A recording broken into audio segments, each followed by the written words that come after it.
Hello guys, this is Gad from Vermin Games. We have been asked to make a video of Bright Future in the scenario Tunnel Fever, where we show you the game setup and some of the basic rules.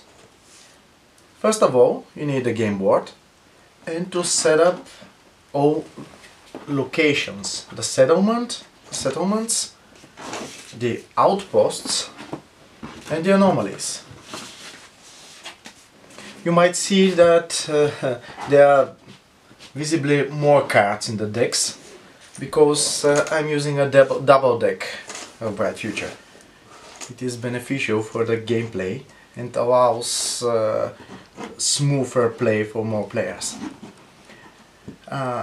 So, in Tunnel Fever, there is an epidemic ravaging the population of the tunnels. So, we have to roam around, gather knowledge about the epidemic, which is represented by those codes here, the floppy disks.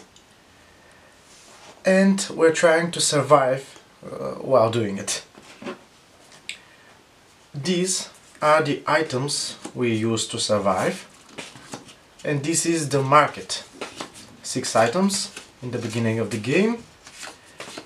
Anytime we get a reward in items or we have a possibility to trade items, we use those items and replenish them from the deck.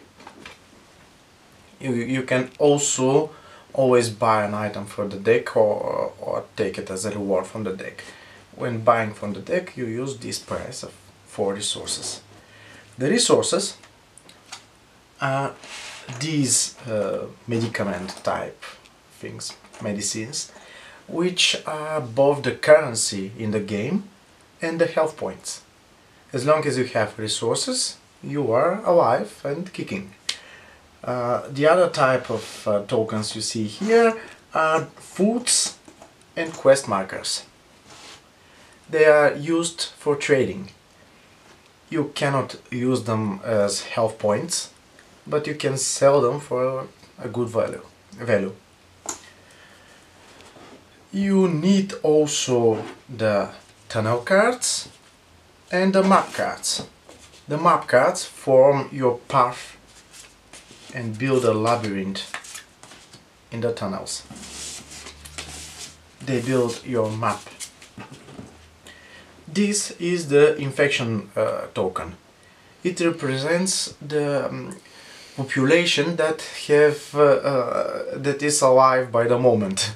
The people which die from the infection cost you some of the population.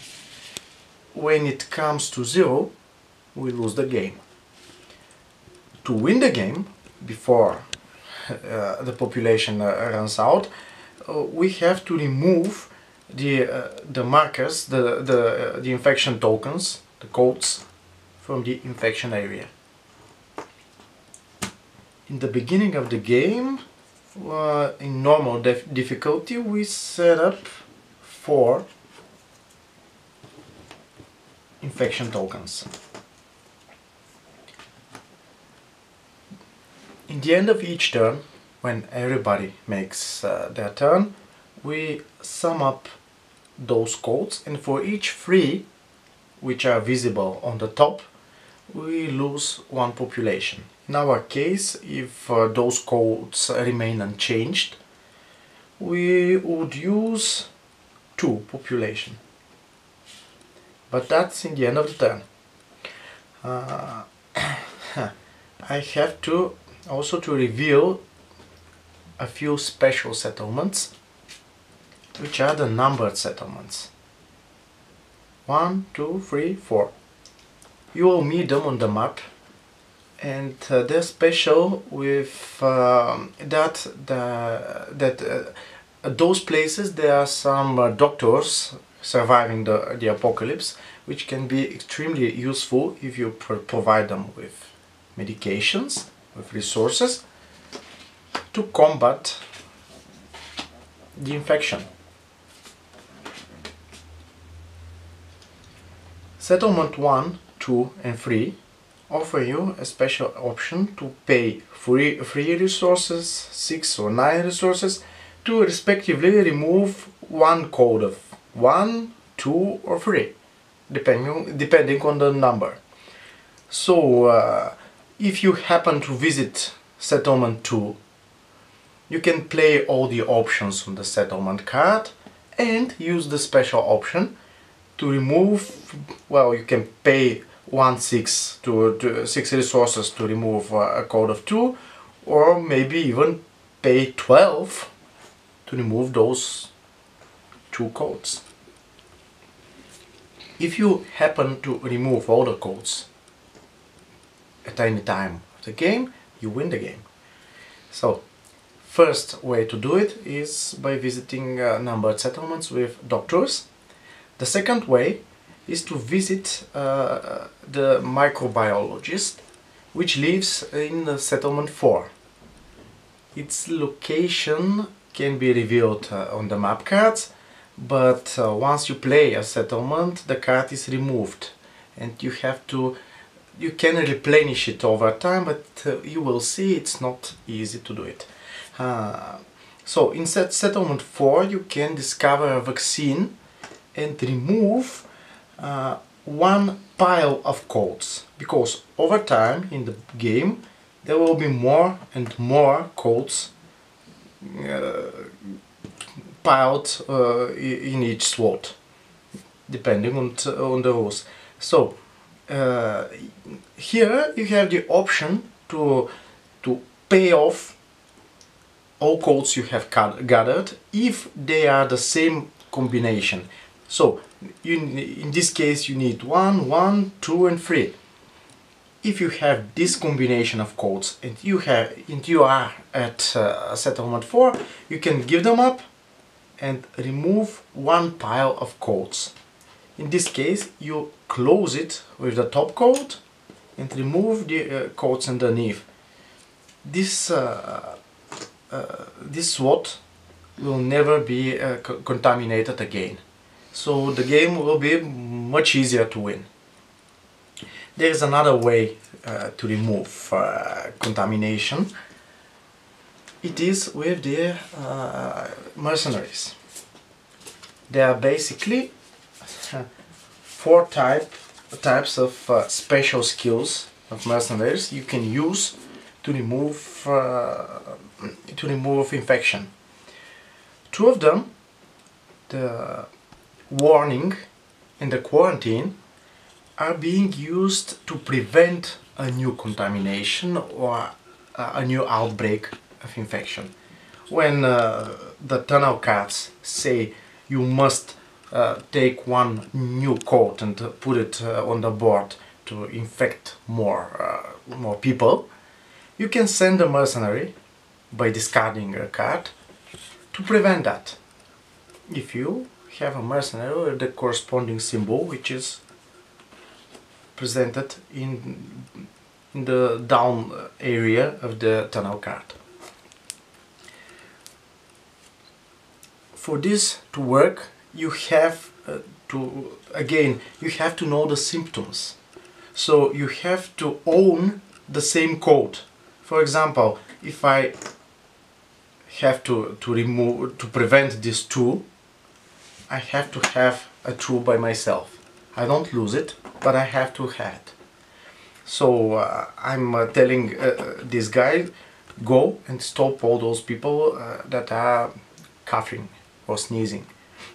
So the mutant goes to the settlement and says, do not let them through.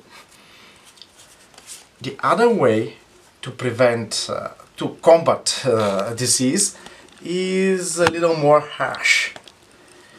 There are mercenaries who have the hunt or destroy options. When you hunt, you can remove a code directly from the board, but you pay 1 population because some families have been killed and hunted down by those bad people.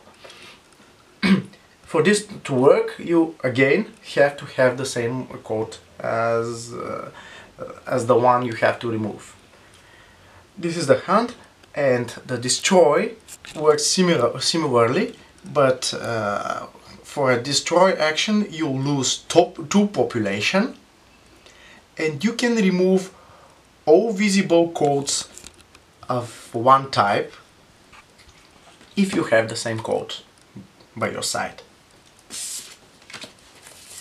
You can send a mercenary at any time to hunt or destroy, or you can send him in the tunnel phase to warn or quarantine when the infection phase actually happens.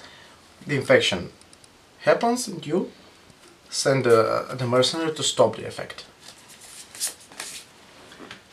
Now, I'm gonna make maybe one turn to show you how it works. I will draw 6 cards. In the beginning of the game you take 6 cards and decide which ones of them you want to keep. And then you decide which character you want to choose, because if you have mainly mutant cards, well, in my case they are mainly human cards, they are blue, see? If I have mainly human cards, it will be stupid to take a mutant character. But it's a matter of choice, of course. Sometimes good mutant cards can save your hour. Can be enough. So, I'm taking a human character, which will be the rat catcher. I love this guy. And I will discard the other cards.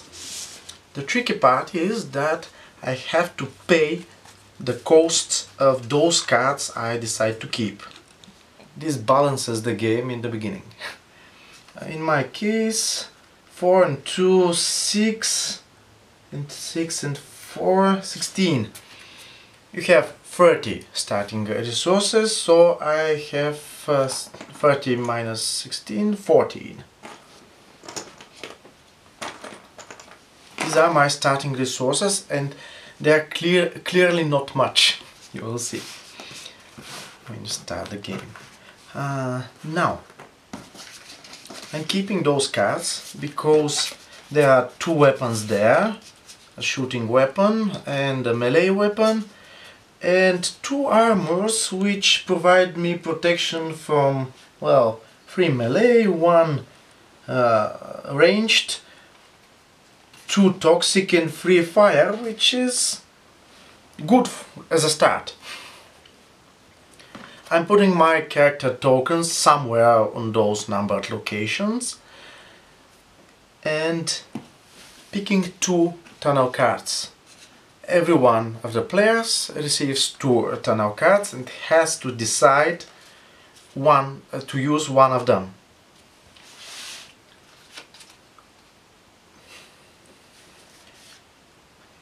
As I see, well, I will advise you to always look for the infection effect first. But basically there are 3 things in a tunnel cards. In a tunnel card you have to make in this order. First thing is the yellow text. It is generally beneficial to you. It may be some dangerous location, as it is in my case, but it usually offers you more information.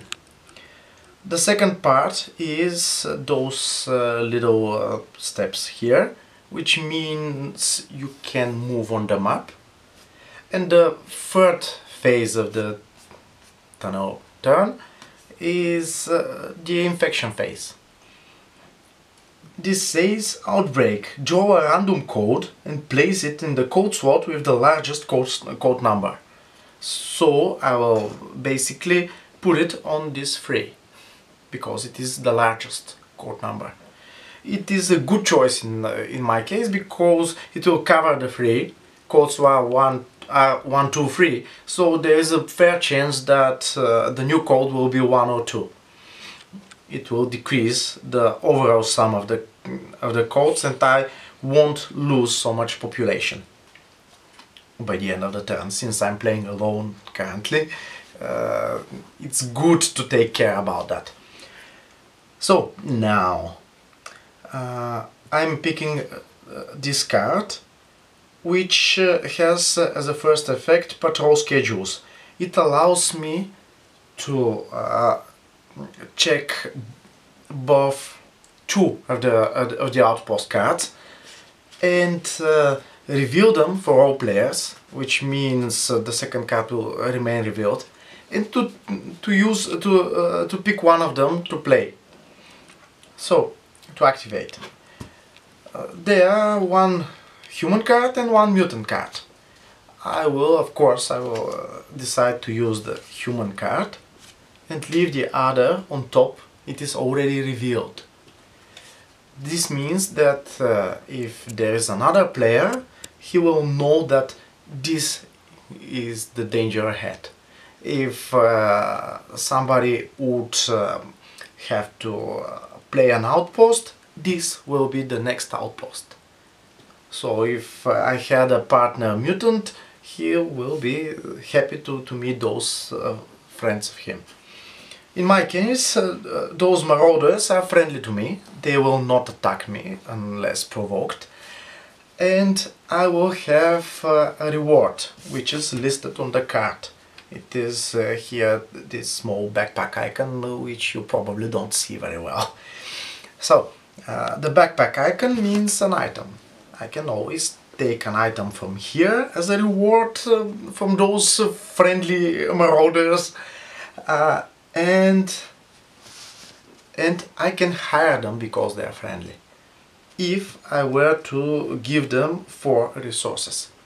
Well, it seems like a good choice. First of all, I take my reward, which is one item from here or from the deck. Well, this flamethrower looks really good, so I'm taking it. Are those items seen on the camera? Huh? Sandy? Okay, I hope they are. And I have to fill up this item slot here. There is another human item, I don't need it anymore. Anyway, so this is my first part of the turn. I avoided combat here because they are friendly, they are of my race. I took my reward and I can hire them for, well, the higher price, which is 4 resources. I gladly pay it. They are very useful. I can use them once and discard them. I can use them once for their special infection action or for their special ability. Or in this case, see the orange text, those guys can combine the special ability and a destroy action. But this is not important at the moment. So, the second thing I can do is to peel out one map card, place it in front of me. I can place it only upright. So I can place it this way. You maybe see this is an anomaly symbol. Here the symbol. Or this way. When placed this way, this means I will be able to activate this settlement, which is settlement number 2. It's great. And then, if I want to, I can also play the anomaly. Well, I will. At settlement number 2, this is the rat farm. I can choose a reward from here, on the left side of the card. I can take 4 resources or 1 rat. Well, I have enough resources for now. I take the load of rats because I can trade them not for 4 but for 6. Maybe if I find a trading post, a location which has the trading icon, resource for backpack. And by the way, being the rat catcher, I can take another rat from here. It's my special skill, which is really nice. So I have 2 loads of rats and I will be rich soon, maybe. In addition, right here, if I had rice, I could trade it for 2 loads of rats. Well, sadly I don't have. And I can trade any human cards for another load of rat. I will skip this for now, I need my cards. So, I have taken everything I can from this settlement, and I still have this special option. I can pay 6 resources to remove a code number 2. I will make it. Well, I have only 10 resources, but I will be bold and I'll remove those 6 resources to remove this code and shuffle it back within the code pile. This card has been activated and it's removed from the game. Now, well, I'm here. I have played this location. I cannot play this location again until I reset this card. Until a special rule, one of the tunnel cards, until one of the tunnel cards allows me to replace those cards with new settlement cards. This is the shelter map, only one card in a normal set. Then I can continue my turn playing within the same map. I can explore only one map at a time. I can play everything on my current position at the beginning of the turn, which is 0 in the beginning, plus one map, playing everything I like. You can activate any locations you move across on the tunnels. So I have played the settlement, and since I haven't used any of my items, I decide to play also, to activate also the anomaly, which will be, well, see here, each anomaly gives you knowledge about the infection. It gives you one random code from here, from the pile. The new anomaly will be these Subterranean Spiders. For them, to kill them, I need toxic items and fire weapon. Toxic and fire attack, and I need protection from ranged attack. So they make 10 here, 10 damage to me. Normally I should lose 10 resources and I have only 4, but I decrease this damage with the items I'm allowed to use in this situation. So I don't have a toxic attack, but I have a flame attack. It gives me 5 attack, it decreases by 5 their damage, and I need shooting protection, which I have only 1. It makes 6. Oh god. Okay, I should lose 6 resources because I should lose 4 resources.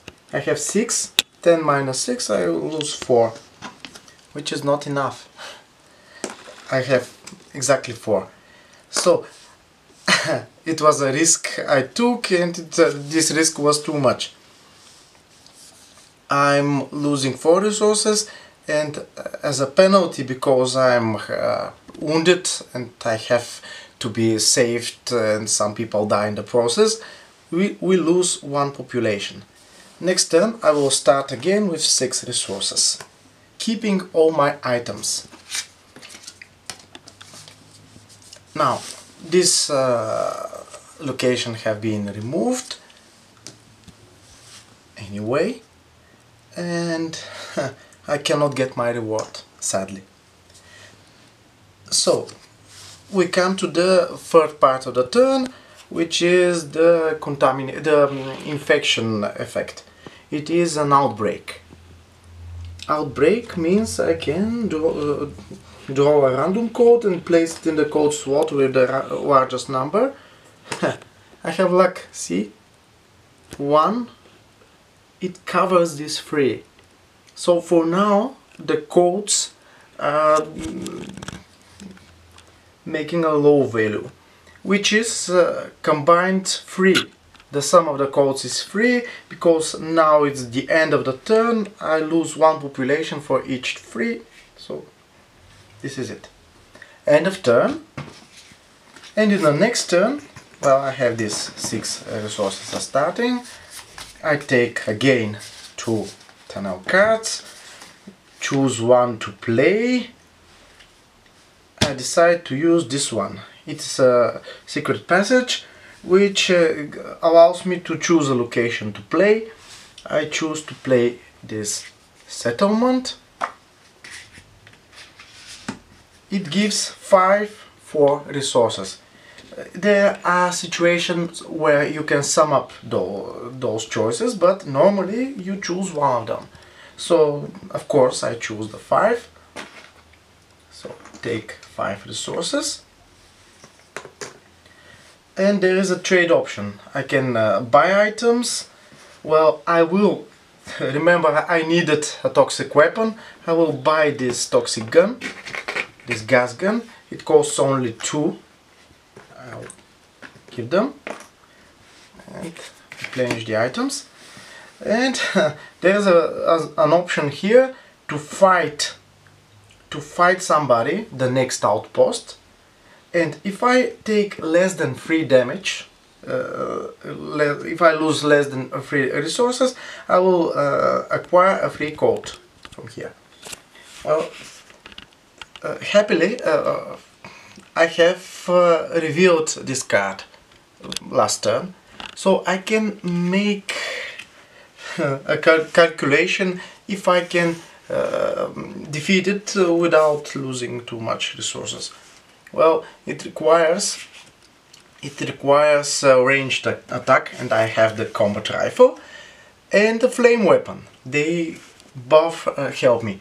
So I have the best flame weapon in the game and the best ranged weapon in the game. So I can use them to reduce with a sum of 10 their attack, which is 13.